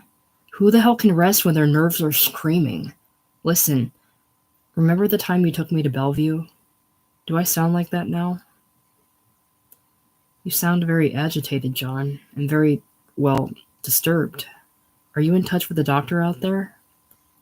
Oh shit, yes. I'm in touch with more doctors than you can count. So you don't think I ought to call Janice, right? Not tonight, I'd say, if you're asking my opinion. Okay. You know something, Paul? You're probably the best friend I have, but I've never liked you very much.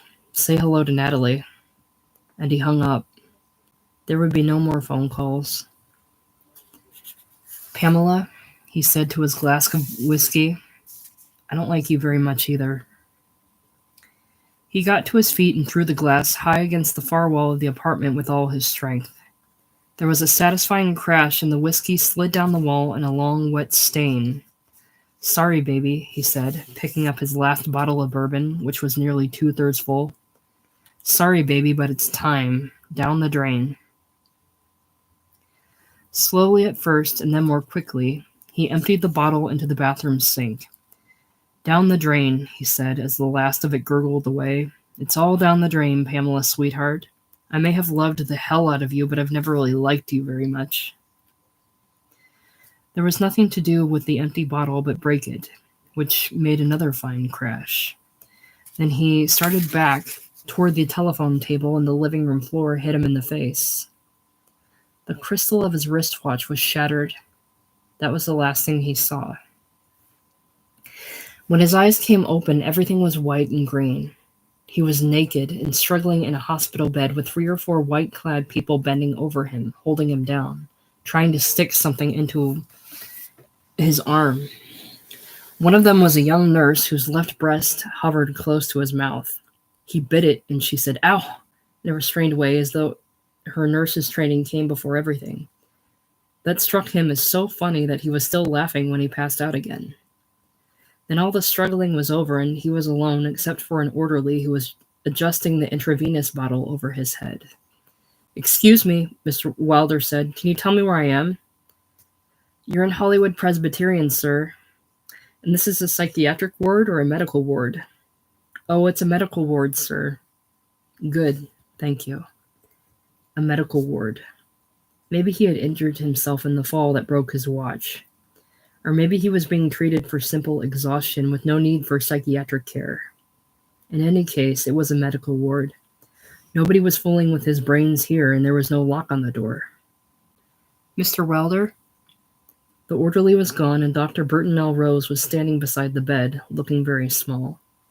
"How'd you know I was here?" "Dr. Chadwick called me. Apparently he found my number beside your phone." "Doctor who?" "The physician who brought you here. His name's Chadwick. I understand he looks after the tenants in your apartment house." "Oh, well, what do you want from me?" "I think we ought to arrange a new appointment as soon as you're able to." "Okay, I'll call you." And he closed his eyes to get rid of the man. When he came awake again, he felt fine, fully restored to health and strength, as if he'd undergone some miraculous cure. And he wanted to be up and into his clothes and out of here. "Excuse me," he said to the orderly, a different one. "Am I still in Hollywood Presbyterian?" "Yes, sir." "How long have I been here?" "Since night before last, I believe." "And this is still a medical ward, right? Doesn't that mean I can sign out whenever I want to?" "I believe so, sir, but you've been very... I know I've been sick, but the point is I'm well now. How about cranking up the bed?" "Certainly." "And you might as well take that tube out of my arm. I don't need that." "I'll have to ask the nurse, sir. I can't." "Okay, let's get the nurse then."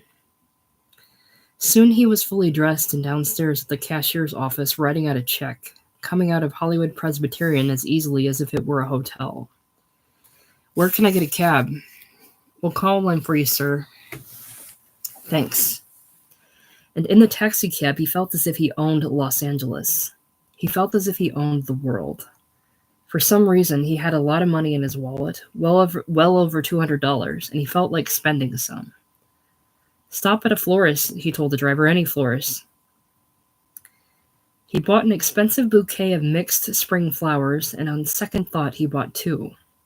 Then he had the driver take him home, where he pressed the bell on the building manager's door. "Well, Mr. Wilder, you're looking much better. How you feeling?" "Feeling fine, thanks, except that I'm sorry for all the trouble the other night." "Wasn't any trouble. I figured you needed medical attention, that's all. So I called Dr. Chadwick." You did the right thing. Here, I brought these for your wife. Oh, nice. Well, that's very thoughtful, Mr. Wilder. Would you like to step inside for a few minutes? No, thanks. Some other time. Do you know if the ladies are home? The ladies next door to me, I want to apologize to them too. Oh, very nice. I think they're home, yes. Why don't you just ring their bell? He had expected old ladies. Instead, the older was only about 50 and a pleasant, crafty-looking woman with a henna rinse. And the other, apparently her daughter, was a pretty blonde in her 20s. Maybe they had come to Hollywood to try and get the daughter into the movies. Excuse me, he said. I'm John Wilder. I live next door here. I just wanted to say I'm sorry about all the noise and the trouble. Here, I brought you these. The older woman's eyes looked him carefully up and down before she broke into a pleased smile. Well, that's very nice. Joy, come and look. Aren't they lovely? At last he was alone in his own place, rich with a sense of having paid his debts. There was some broken glass to be cleaned up and a few tumbled chairs to be righted, and something would have to be done later about the tan whiskey stain on the wall. But generally things were in order. He couldn't remember having felt so well in years. Pouring that bottle down the drain was the smartest thing he had ever done. But it was much too fine a morning or afternoon to stay indoors. Very soon he was outside in his shirt sleeves, strolling up Santa Monica Boulevard, wanting to smile and wave at every passerby. He came to an especially sunny patch of sidewalk and stood slowly turning in place for a long time, holding his face up to the health-giving sun. Then he came to an orange Julia stand and bought a paper cupful of the stuff. It tasted sweet and cheap, but the orange flavor reminded him of all the good, nourishing things he'd missed in all these years of alcohol. He stopped at a small neighborhood supermarket. Really just a grocery store, not at all the kind of place Pamela had taken him to, and decided to buy whatever looked appealing. When he came out, he was carrying a bag of 12 fragrant peaches in one arm and the right combination of food and drink to get him through the day. Back in the apartment, he took a ravenous bite out of a peach. He broke out the ice and made himself a plain club soda highball. Down the drain, he said, sitting back in an easy chair with his shoes off. I'm sorry, Pamela, but everything between you and me is down the drain. When the phone rang, he thought it might be Pamela or Munchin, and he took his time getting up to answer it. He wanted to be ready for anything. Mr. Wilder, this is Dr. Chadwick. Oh, hi there. I guess we haven't formally met, but I want to thank you. I feel like $1 million. Very good. I was surprised to find you'd left the hospital. Didn't see any point in staying, that's all. Felt too good to stay. I see. And what are you up to now? What am I up to? I'm eating peaches. Very good. And I'm drinking enormous amounts of club soda. You're drinking what? Sparkling water. Ah, very good, the doctor chuckled. I'll drop by to see you in the morning, okay? All right? If you want to, okay. And thanks again, doctor. This was the only kind of doctor he needed. The only kind he had ever needed. A thoughtful general practitioner who would pack him off to a medical ward when he was unconscious and chuckle approvingly on the phone when he was well again. The hell with psychiatry. Fundamentally, John Wilder knew how to take care of himself. The telephone became faintly oppressive, sitting potent and ready on its little table. It might ring at any second, or worse still, it might tempt him to make a call, as it had tempted him to call Paul Borg. He might call Carl Munchin. He might call Dr. Rose.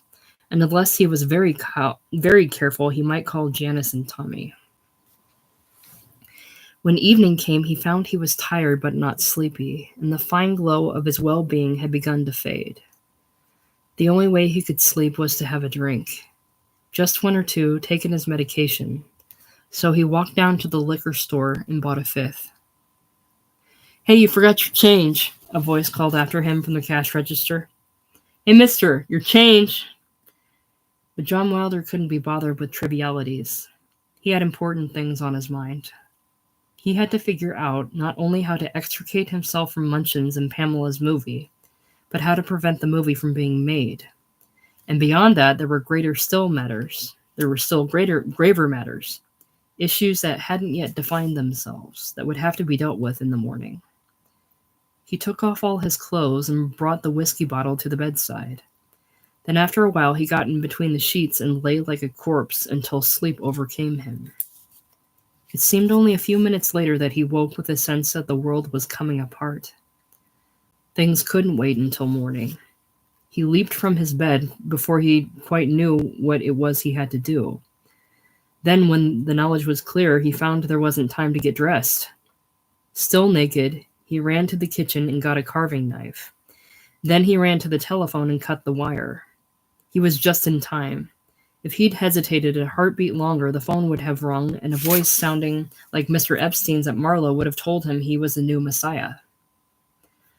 From outside in the night streets, he heard a child scream and then a police siren, and all at once he realized the enormity of what he had done. Communications had broken down all over the country, all over the world, and he had to act quickly. He pulled on his pants and zipped them up, but there wasn't time for any more clothes.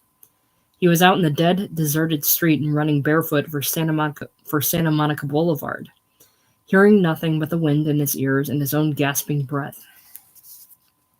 There was a sidewalk phone booth 2 blocks away. He sprinted for it, clambered inside, and grabbed the receiver off the hook. "Listen, operator, I'm the one. I cut the phone wire. It's me. My name is John C. Wilder, and I'm only a man. Do you understand? I'm only a man." And he hardly dared to look, but it did seem that the streets had come to life again. People were moving, and some were even talking and smiling as if nothing had happened. "Hey, buddy," a long-haired young man in a Levi jacket, smiling and frowning at the same time, was hurrying after him as he left the phone booth. "Buddy, I can't let you alone after what I just heard." And Wilder backed away from him, gesturing for him to keep his distance. "Yes, you can, buddy," he said. "Yes, you can." Because it was very important to remain alone as long as possible. If it wasn't true, let him leave him alone. Let them leave him alone. If it was, let them find him. Let them all hear whatever the young man had heard. Then let them find him. He walked steadily away from home, going west along Santa Monica with his head down, watching his naked feet tread the pavement. Once he stumbled and went down on one hand, and his thumb picked up a trace of dog shit. He wiped it on his pants, but the smell remained, and the smell soon became his sole proof that he was mortal and earthbound. Only a man. No second coming of Christ would have dog shit on his thumb. "The man is said to be in Los Angeles," Walter Cronkite was saying on television screens all over America, "and is said to be walking the streets alone. Los Angeles police have been cautioned not to be misled by imposters." The only way to silence that voice was to smell his thumb. An adolescent boy sat in a doorway playing a guitar, and Wilder sat down beside him. The boy was barefoot too, and he was playing mortal, earthbound music. "Don't let me interrupt you," Wilder said. "That sounds nice. You just go on doing what you're doing, and I'll do what I'm doing." "What are you doing?" "Smelling my thumb." And the boy got up and walked away. If it wasn't true, he was making a fool of himself. But what if it was? He was heading toward the strip now, walking up a long, shallow hill. A cop in a crash helmet stood tensely astride a motorcycle at the curb, his radio crackling, and Wilder approached him, first smiling and waving both hands to show he meant no harm, then pointing to his own naked chest. "It's me, officer," he said. "Don't touch me, mister. Don't come any closer." The cop's hand rested on his loaded belt. No, you don't understand. It's me. I'm the one." "Move along, mister," I said. "Move along." So he walked on, climbing toward the lights of the strip. If the police were all afraid of being misled by imposters, how could he ever establish his identity? He dropped his ring of keys on the sidewalk. Then he pulled out his wallet and began dropping means of identification as he walked. His driver's license, his credit cards, his social security card. When they were all gone, he restored to dollar bills, which he dropped at measured intervals. Singles, then fives, tens, 20s. He was up on Sunset, walking east toward home. People were clustered at the sidewalk tables of late cafes or strolling both ways under the bright streetlights, and nobody seemed to notice what he was doing. There is still no word from Los Angeles, Walter Cronkite's voice said. The man is still at large. All his money was gone by the time he turned down his own street, which he found more by instinct than design. The door of the apartment was standing open, and he padded inside, shutting and locking it behind him. He had given them every chance. Let them come and find him here. Either one of the greatest events of all time, Walter Cronkite was saying, or one of the cruelest deceptions. Only time will tell. He paced the apartment with both hands over his ears, but when he closed his eyes, he saw a tabloid newspaper headline: Savior or Fraud? There was nothing to do but walk around the apartment and wait. Come on, he said as he walked. Come on, come on. Toward dawn, he heard a police helicopter hovering over the building, and he had to smell his thumb for a long time before the sound went away. But it wasn't until the first light of morning that he separated two slats of the Venetian blind and peeked outside to see if a crowd had formed. It hadn't, at least not yet, and he went back to pacing the floor while the windows slowly changed from blue to yellow. The search is narrowed to a single residential block in Los Angeles, Walter Cronkite said, but police have not yet revealed the location for fear of drawing a crowd that might well be unmanageable. CBS camera crews are standing by for what may be the greatest moment in... Will he show himself? No, wait, Walter said. Listen, I'm only a man. And he would have gone out and walked the streets again to prove it if he hadn't been afraid of opening his door. Soon he could hear the crowd, a dense, heavy sound like the sea, and he parted the slats just enough to see that the police had erected barricades across the street.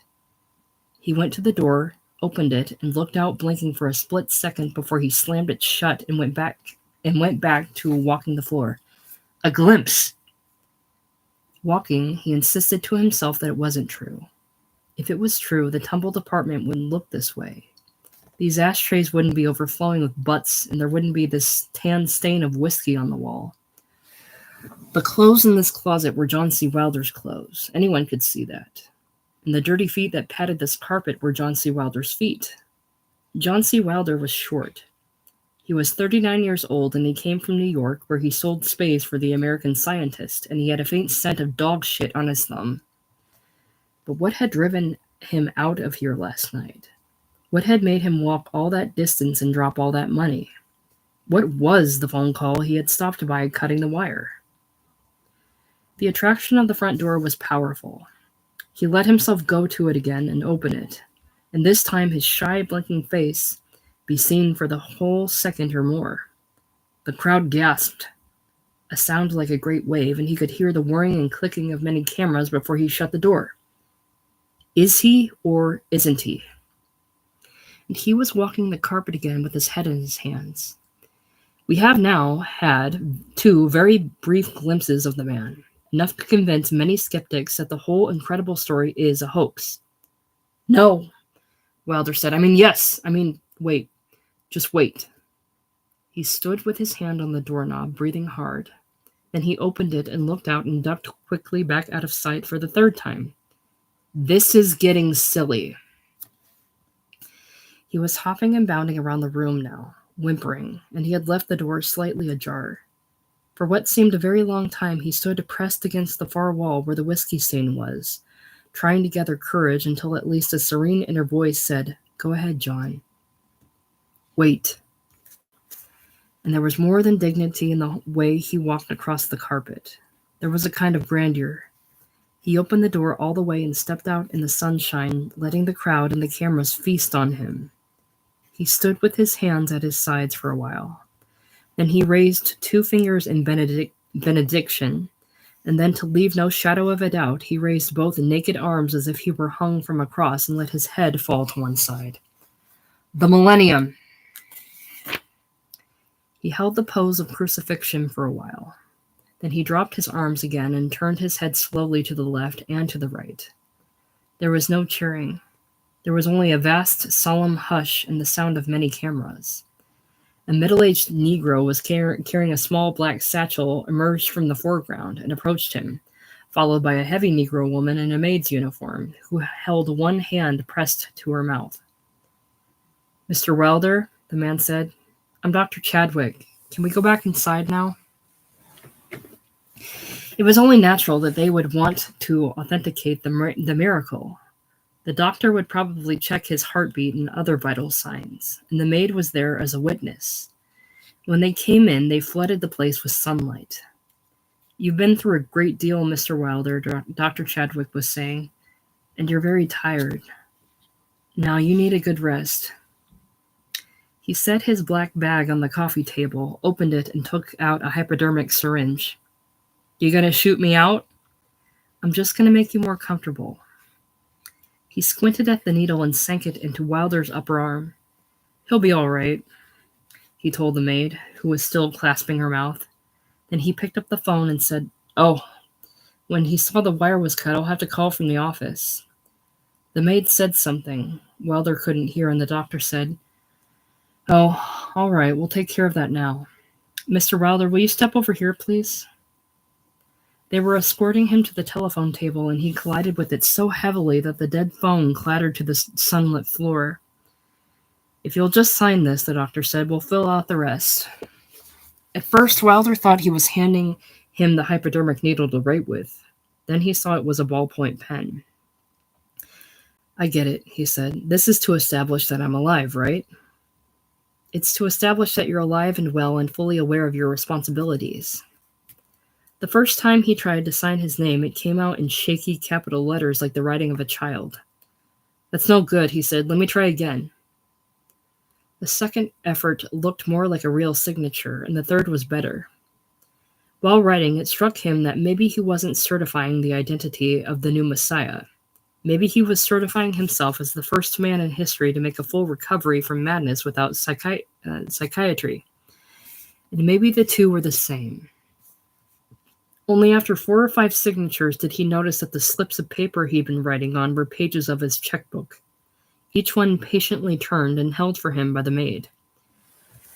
"He'll be all right," Dr. Chadwick said, snapping his bag shut. "Just stay with him for a few minutes. I'll be right back." And he was gone. "You want to sit down and take it easy, Mr. Wilder?" the maid said. "No." He was still intently pacing the floor, and she took him by the arm to slow him down. "You want to get dressed? Put on a nice clean shirt?" "No." They were standing by the open door. "Where did all the people go?" he said. "What happened to the crowd?" "What crowd is that, Mr. Wilder? Ain't no crowds around this time of the morning." There were cameras and, oh my God. "Now you relax. You just relax, Mr. Wilder. I know about people like you." "Oh my God." "I know what's good for you," she said. "I know people like you." She led him stumbling to the bathroom door, ducked inside, and turned on both taps of the bathtub full blast. And he couldn't account for it. Did he take his pants off, or did she? But the next thing he knew, he was sprawled in the tub, thrashing his limbs, sloshing warm water over the side.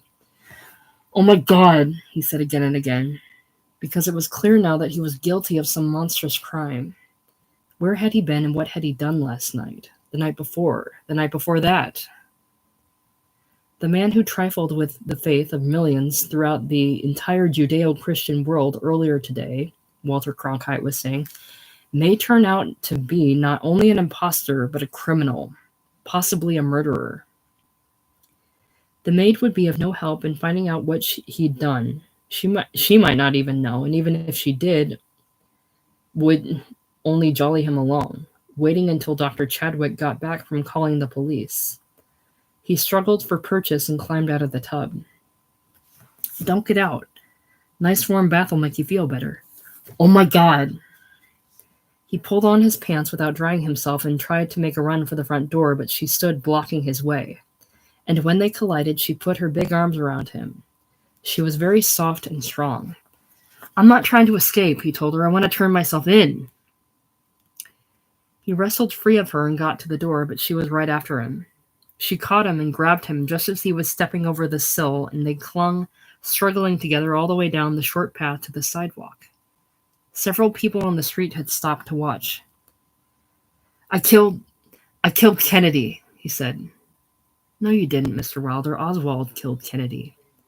I killed Negroes. I killed Negroes all over Los Angeles. No, you didn't. Still grappling with her, he thought of the worst thing he could have possibly done and said it. Oh my God, I killed my wife and baby. Her face changed. Yes, you did, Mr. Wilder, she said. And that's why we're trying to help you. He broke free of her at last and started to run down the sidewalk, and he ran straight into their waiting arms. Not the police, but 4 young Negroes dressed in white. That's right, Mr. Wilder, one of them said. You come along now. 2 of them had him by the arms and 2 by the legs, and the last thing he saw as they loaded him into the back of their ambulance was Dr. Chadwick, standing outside the building manager's door and watching with a look of stern approval. In you go, Mr. Wilder. They slammed the doors and the ambulance moved quickly away. He couldn't see out. All he could see was the 4 attendants, 2 of them smiling at the success of their capture, 2 looking grim. Had he really murdered Janice and Tommy? How? It wasn't a very long ride. Soon they had him out and stumbling down a swaying, tilting corridor. Then a door opened into what looked like a hospital room, and another Negro, tall and slim, was standing beside the half-raised bed. Is this Mr. Wilder? He said. Bring him in. Welcome to El Dorado. And in no time at all, they had him in bed, sitting up, wearing a white hospital gown and strapped down at the wrists and ankles by white restraining bands. He thought of the blind man at Bellevue, the man who had cried, "Ah, got lucidations?" But it was clear that this was no hospital. The men's smiles were too sinister for that. He was a captive. Wanted for questioning and the brutal slaying of his estranged wife Janice and their infant son Thomas, Walter Cronkite was saying, and has eluded police only to be kidnapped by members of an underground cell of the Black Nationalists who are holding him for ransom. My name's Randolph, Mr. Wilder, the Negro said. I'm in charge here. I've got to go home, Wilder said. I've got to see if You won't be going anywhere, Mr. Wilder. You'll be staying here with us. Have you noticed I speak perfect English? Did I kill my wife and baby? Don't ask me. That's between you and your conscience. It's no use struggling against those bands. You're tied down. How long are you going to keep me here? Until we get tired of you. Probably longer than that. What are you going to do with me? Keep you tied down for the time being until you start acting right. Then we'll see. We could do any number of things. Care to watch a little television? No, don't turn it on, please. Please don't turn it on. But the big tube was right there, craftily suspended from the wall so that it faced the bed, and Randolph was busy with the dials. When the picture came in, it showed the sole of an infant's foot, marked with thin black lines in 4 or 5 places to show where it had been broken. Turn it off! Turn it off! Mr. Wilder, if you don't shut up, I'll have to shut you up. Oh, Jesus, let me die. Just let me die. I'm considering that, Mr. Wilder. I'm taking it under consideration. The dead foot was still there, being slowly turned for the camera, but Walter Cronkite's voice was mercifully silent. I can't get the sound, Randolph said. Damn. Does that mean I'll have to listen to you all afternoon? He turned off the set, and Tommy's foot evaporated. Soon, a stocky, frowning Negro came into the room and said, Okay. This is Henry, Mr. Wilder, Randolph said. He's going to look after you for a little while. Henry, this is Mr. Wilder. He says he wants to die. That should be easy to arrange, Henry said. And when Randolph was gone, he sat down beside the bed. You've heard of the electric chair, Mr. Wilder, he said. Well, this here is an electric bed. All I have to do is press this button. He held up a small control panel that was connected to the bed by a thickly insulated wire. But I don't believe I'll press it just yet. I've got a few questions first. You don't have much use for black people, do you, Mr. Wilder? That's not true. You've always voted Democratic, I know.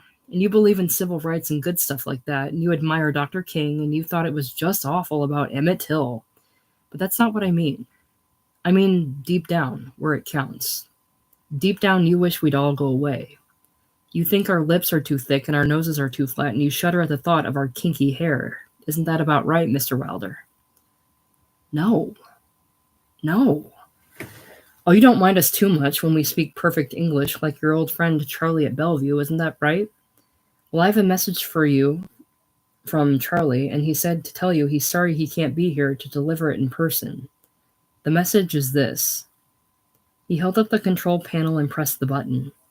There was a hum, and the raised part of the bed began to sink back. When it was halfway to the flat position, he released the button and it stopped. Now I have another message for you, Mr. Wilder. He said, this one is from Clay Breddick. Remember him? The man you suckered into acting in your little art house movie up at Marlowe College? Clay Breddick said to give you this, and he said it in perfect English. The hum came on and the bed reclined still farther. Then it stopped again. Henry leaned over and brought his big face up close to Wilder's. Do you know where you are, or do you know what you are? He said. You're the worst enemy a revolutionary can have. You're a liberal. And now for your final message. This one's going to take you all the way. Are you ready, Mr. Wilder? This is the big one. This is from all of us. The hum began again, and the bed slowly sank flat. He couldn't feel the voltage coursing through him any more than a man with the muzzle of a shotgun in his mouth can hear the blast when he squeezes the trigger. He felt nothing at all, and heard nothing, and saw nothing. It came as a bewildering surprise to find he was still breathing. How's our man? Randolph inquired, coming back into the room. Didn't shut up the whole time you were gone until just now, Henry said, talking about liberals and revolutionaries and Emmett Till and I don't know what all. He's quiet now. Maybe he'll sleep. No, Randolph said, I don't want him sleeping now or he won't sleep tonight. Mr. Wilder? Please, just let me die. Not a chance. You don't deserve a break like that. We've got something worse in mind for you, Mr. Wilder. The hum came on and the bed was slowly raised to a sitting position. Something much, much worse. You're going to live. And Hollywood Presbyterian refused to take him back, Dr. Chadwick was saying, because they don't treat alcoholics there. And that's how they diagnosed him, you see, so I had to send him to El Dorado. I had no choice. What's El Dorado? Pamela asked. Oh, it's very nice. It's just that they don't have any facilities for dealing with someone like this. It's a private geriatric home, nursing home. He's been there nearly 2 weeks now. He's getting 24-hour nursing care, that's all. And they tell me he's become a discipline problem. He makes so much, noise and so forth, that he's disturbing the regular patients. So you see, it's imperative to get him out of there, from everyone's point of view. I see, Pamela said, and chewed her lip. They were sitting in the building manager's office, and the building manager and his wife were hovering somewhere in the next room. Their television set was on, but she suspected they weren't watching it. They were listening to every word of this talk. Now, Dr. Rose has given me this. He laid a printed form on the table. All he has to do is sign it, and he'll be committed to UCLA on a voluntary basis.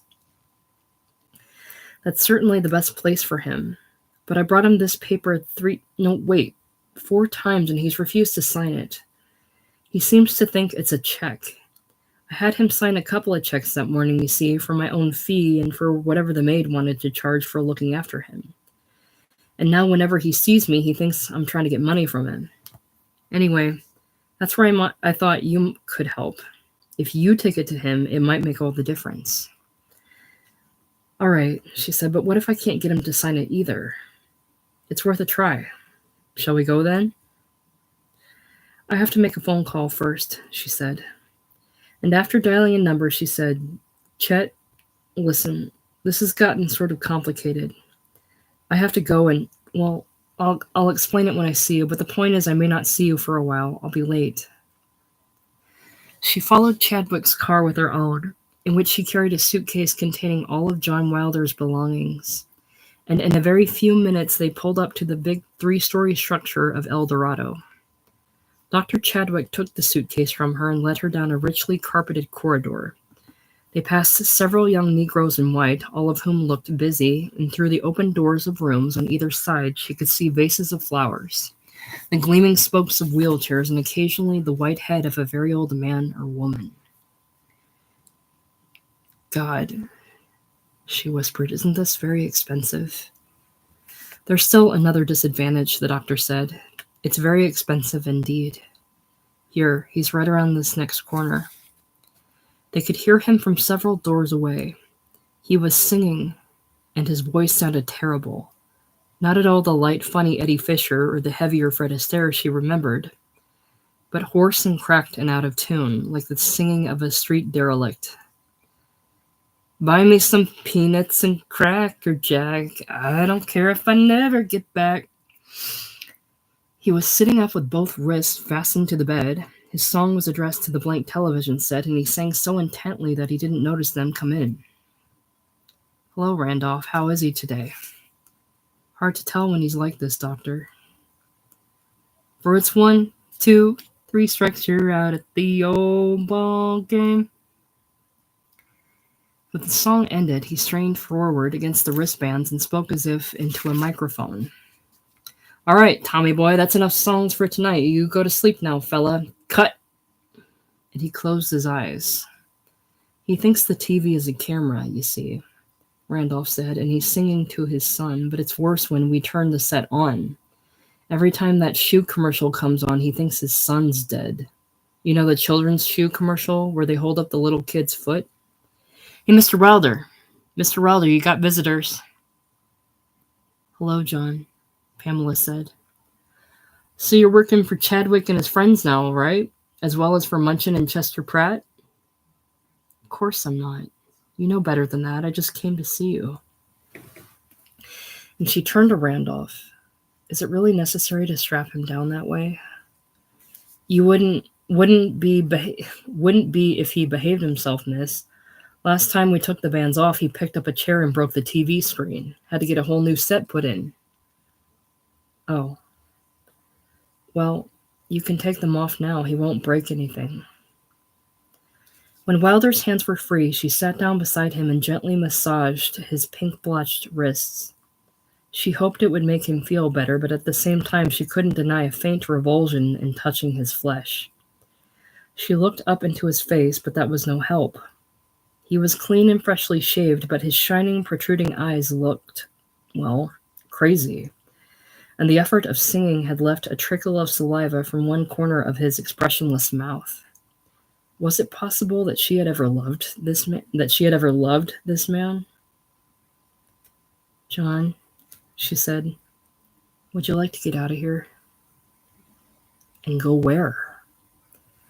To a much better place where they'll give you medicine, the kind of medicine you need so you won't have these terrible dreams anymore. Doesn't that sound like a good idea?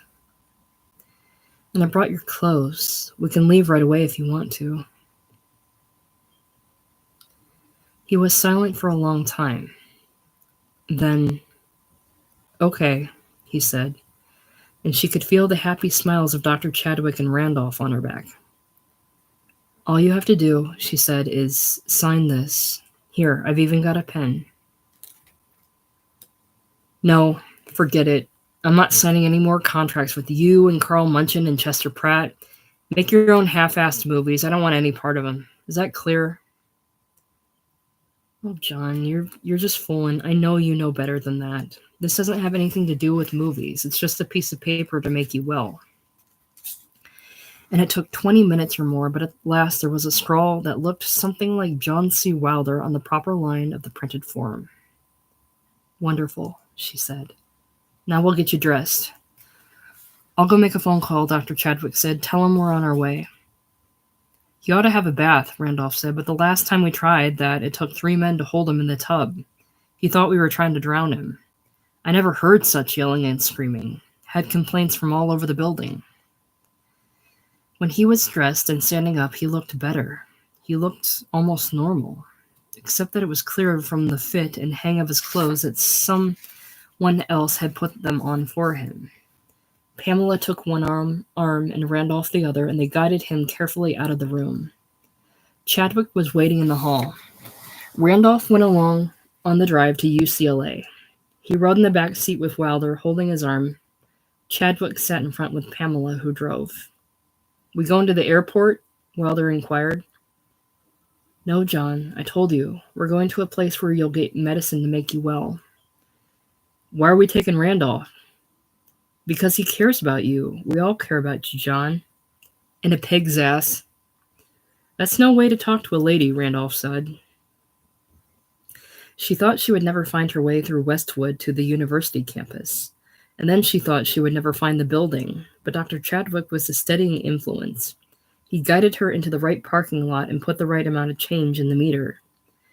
Then they were all four in the elevator, and then they were in neuropsychiatric. "Rose?" Wilder said. "What the hell's Rose doing here?" "If you'll just come this way," Dr. Rose said, "I'll show him to his room." But he looked nervous as he ushered them through the open part of the ward, where a woman wearing her hair in curlers played Chinese checkers with a young boy who must have weighed 400 pounds. When they were all in the room that had been prepared for Wilder, a nurse appeared with a hypodermic syringe. "All right, Mr. Wilder," Rose said, "if you'll just take off your coat and roll up—" "Fuck you, Rose. Go eat your chocolate mints. You're not big enough to shoot me out, and you're not smart enough neither. And fuck you, Chadwick, you simpering Negro bastard. Wipe that shit-eating grin off your face and tell your friend to get his black hands off my arm. Motherfuckers. And you know what you are?" He turned his wild eyes and wet mouth on Pamela. "You're a cunt. You're a cunt. You're a cunt." In the end, Randolph had to wrestle him to the floor. The nurse brought a straitjacket. Randolph and Chadwick stuffed his arms into the sleeves of the thing, rolled them over, and tied them behind him.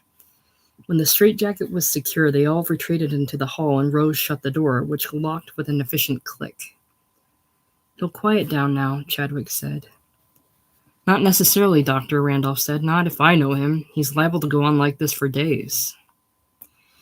"In any case," Rose said, straightening his coat with trembling hands, "I doubt if we can keep him here." It was hard to tell from the thumping and shuddering of the locked door whether Wilder was hitting it with his shoulder or his head. Through friends, and it often surprised him how many friends he had left, Chester Pratt had found a nice little house in the hills. It overlooked a foggy canyon with the tops of palm trees rustling just below its porch, and it suited him perfectly. A good place to work, a good place to sleep, a good place to sit with a lemon Coke in his hand and watch the sun go down. All the poison was out of his system now. He was working well, if you could call writing a movie script working, and as soon as this job was over, he would get back to his second novel. He would have to throw away a lot of what he'd done in New York and almost everything he'd done in Washington. Bad work, but if he was lucky and careful, he might finish the book in a year. And it would be good, maybe even better than Burn All Your Cities.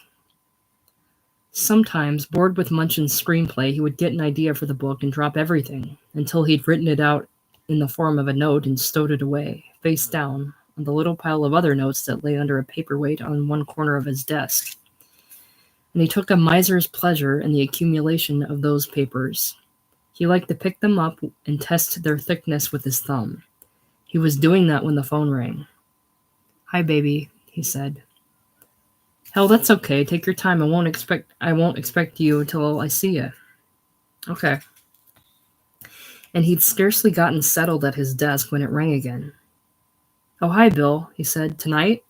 "Well, of course we'd like to. It's just that I don't know what time Pam will get back here. She just called and said she'll be late." "Well, look, let's leave it this way. If you haven't heard from me by 6, that means we can make it. The Beverly Brown Derby at 7:30? "Okay, Bill. Thanks for calling. We'll look forward to it." "Right. Okay, Bill." Finally, he was free of the phone and back at the manual labor of Munchin's screenplay. How did a nice middle-class advertising man go crazy? Simple. He did it in 125 pages of script, the first third of which were an easy rewrite of Jerry Porter's Church's Little Bellevue piece. At first, he had planned to live in Hollywood only until he'd made enough money to go back east. But recently, he'd changed his mind. He would stay here. This was, after all, the place where his luck had changed. The gentle climate, the good house, the lucrative job with Munchin, and best of all, the marvelous coincidence of finding his little new frontier girl again and getting her back. He didn't quite trust her. She had left him before and might leave him again. And even though it had worked to his advantage, he didn't much like the way she'd treated this poor bastard Wilder. But it was fine to have her for the time being. She was like the glass of cold milk he drank at 11 o'clock each morning. She made him feel young and strong and full of good health. The future would take care of itself. He had learned in AA to take things a day at a time. He worked without interruption for 2 or 3 hours. Then he heard her car pulling up to a stop outside and got up from the desk. God, what an afternoon, she said. I don't know if I can tell you about it or not. Sure you can tell me, he said, after you've had a drink. He fixed the drinks, bourbon on the rocks for her and a lemon coke for himself, while she arranged herself in one of the canvas chairs on the porch. Oh, lovely, she said after her first sip. God, I needed that.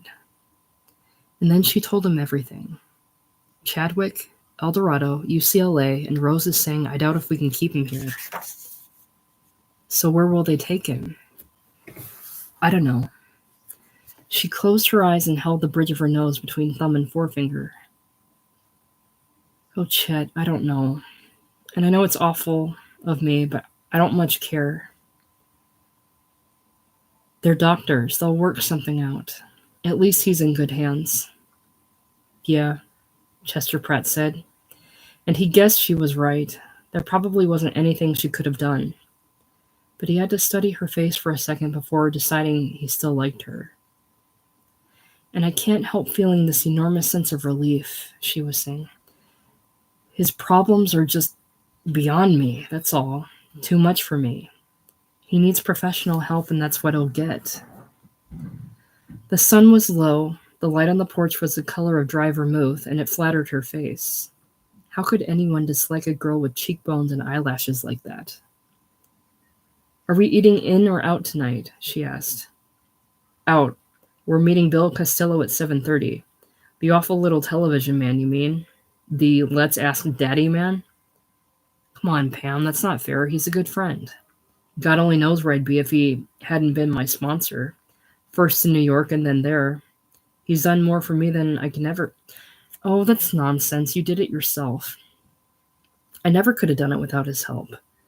Besides, he's getting older and he's lonely. The least we can do... All right. If you're in one of your sentimental moods, there's nothing I can do about it.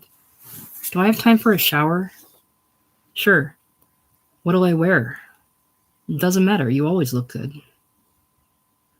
But nothing prepared him for the way she looked when she came out of the bedroom wearing a short, backless dinner dress. She looked stunning. He wanted to tear the dress off, pick her up, and carry her back to the bed. Instead, he settled for a courtly little kiss on the neck. Oh, Chet, she said, stretching up on tiptoe to receive the kiss. You're so nice and tall. Chapter 10. Janice Borg agreed with her husband that Southern California was much less interesting, much less stimulating than the northern part of the state. In San Francisco, they had stayed at the Fairmont Tower. They had ridden the cable cars and visited North Beach, where they browsed in the City Lights bookstore and sipped espresso in an Italian cafe that featured old Caruso recordings. Then, in keeping with the leisurely pace of this long and happy summer vacation, they had taken their time driving down the coast. Janice pronounced Big Sur the most utterly beautiful place she had ever seen. And Paul made her laugh by saying she had better look hard and remember it well, because there would be nothing but plastic and palm-lined squalor when they got to L.A. What neither of them mentioned, because they had discussed it thoroughly before leaving New York, was that she would want time alone in Los Angeles to go and visit her former husband. It was 1970. A troubled year in many ways, but one in which Janice Borg could count her blessings. The unspeakable war in Vietnam was still going on, but she thanked God for Tommy's student deferment. Richard Nixon had become president, a thing that could almost certainly never have happened if Robert Kennedy had lived. But Paul said he might grow in the job. Paul had been silent for many miles when they turned off the coast highway onto Sunset Boulevard, and his profile looked a trifle grim. But Janice knew better than to interrupt his silences. They often meant he was thinking about Natalie, and that was understandable.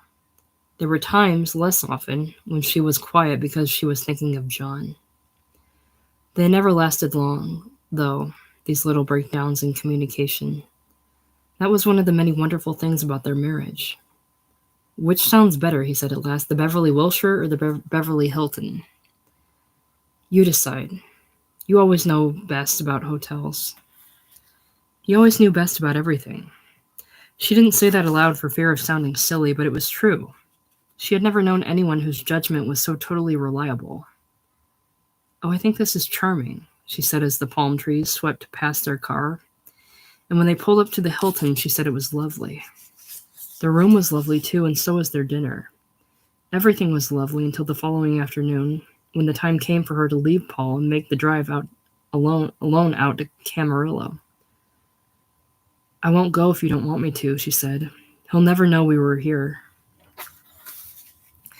"No," Paul told her, "you better go. It's the right thing to do." It wasn't that she dreaded seeing him as she negotiated the freeways and then the dreary local roads. It was simply that she didn't know what to expect. That was what made sweat break out in her scalp and under her arms. The state hospital looked pleasant enough from a distance, but up close you could tell what it was. Patients dressed in gray or green twill work clothes idled in the sunshine around the main door of John's building. And on the lawn near the parking lot, a couple of heavy, slow-moving patients were bathing their grown son. Heavy, slow-moving parents were bathing their grown son. They had removed his twill shirt to wash the upper portions of him using a soaped washcloth and a plastic bucket of steaming water. Then, after his father had turned him to face the building, his mother dropped his pants and carefully swabbed between his legs. "Hey, lady, give me a dime for a cup of coffee?" the toothless old man asked her in the doorway. And before she got to the elevator, another old man plucked at her sleeve. "Hey, lady, give me a dime for a piece of cake?" The linoleum of the waiting room outside John's ward was being mopped, and the angry-looking black man who mopped it talked steadily to himself as he worked. There were only 3 or 4 other visitors sitting at chrome and plastic tables around the room. A short, gray-haired man in green came out, and she didn't recognize him until he drew a chair out from under the table. "Hello, Janice," he said. It wasn't only that he turned gray. His face had gone slack and his eyes bland. He looked like a middle-aged man to whom nothing had ever happened. "It's good to see you, John," she said. "You're looking very well." "You too. What are you doing in California?" "Just a vacation." There was a pause. "Tom said to give you his love, and wait, look." It was a relief to busy herself with her handbag. "Here, I brought you some pictures of him." She laid 3 snapshots on the table. "I took these at Harvard. Isn't he a fine-looking young man? I know his hair looks a little strange, but that's the way they're all wearing it now." Yeah, he looks good. He looks tall. 5'11", almost 6 feet. Wow, that's really something. And in another year, he'll be ready for law school. Isn't that wonderful? "Yeah, you want these back?" "No, they're for you. I want you to keep them." "Thanks." And he put the pictures away in his shirt pocket. "How's Paul?" "Oh, Paul's fine. He said to give you his very best. You two getting along well?" "Very well." "Good." For a little while they sat like strangers, sharing a table in a cheap cafeteria. Then she said, John, is there anything you need? Anything I can get for you while I'm here? No thanks. You have plenty of cigarettes? Oh, sure. Anyway, I've cut way down. I smoke less than a pack a day now. Well, that's wonderful. Are there any, activities for you here? Oh, they keep us pretty busy. In the mornings, we generally have OT. What's that? Occupational therapy. I'm in woodwork refinishing, tables, chairs, things like that. I see. Then in the afternoons, we have sports. I'm on the softball team. Oh, does that mean you get out and play teams from other hospitals or whatever? No, it's intramural. Oh. And when it rains, we do different things. Sometimes we have dance therapy. Well, I imagine you enjoy that. You always were a good dancer. Oh, this isn't social dancing, it's interpretive. I see. She knew her next question would be a difficult one, but she decided to ask it anyway. She might never be in California again. She might never see him again. She had to wait for a swelling in her throat to go down before she could trust her voice. John, she said, have you made any plans or, given any thought to what you might do when you leave here? He looked puzzled, as if she had asked him a riddle. Leave here, he said. That was when an orderly came out and announced that visiting hour was over.